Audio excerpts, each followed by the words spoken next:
কখন মুসলমানি করবেন না? মুসলমানি মানে সার্কামসিশন বা সুন্নাতি খাতনা, এইটা কখন কখন করবেন না সেটাই জানা দরকার।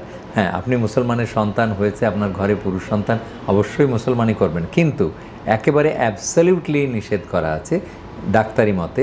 আপনার বাচ্চার যদি ব্লিডিং ডিজঅর্ডার থাকে, যদি আপনার রক্তের ফ্যাক্টর 8 বা ফ্যাক্টর 9 অনুপস্থিত থাকে, তাহলে আপনি যদি বাচ্চার শরীরের কোথাও কেটে দেন, সেখান থেকে রক্তপাত বন্ধ হবে না। এই ছোট্ট বিষয়টা আপনার ওস্তাদ কি জানে, হাজাম কি জানে? অথচ আপনি হাজাম দিয়ে মুসলমানি করিয়ে নিচ্ছেন এবং ব্লিডিং বন্ধ হচ্ছে না, তখন ডাক্তারের কাছে দৌড়ে আসছেন। এক্ষেত্রেও যদি ব্লিডিং ডিজঅর্ডার থাকে, তাহলে মুসলমানি করবেন না। ব্লিডিং ডিজঅর্ডার আগে কারেকশান করে নিতে হবে, মানে ইঞ্জেকশন ফ্যাক্টর 8 বা ফ্যাক্টর 9 শিশুর শরীরে দিয়ে তারপরে ডাক্তার দিয়ে মুসলমানি করাতে হবে। তাহলে অবশ্যই মুসলমানিটা একটা ডাক্তারি বিষয় এবং সবচাইতে গুরুত্বপূর্ণ ডাক্তারি বিষয়।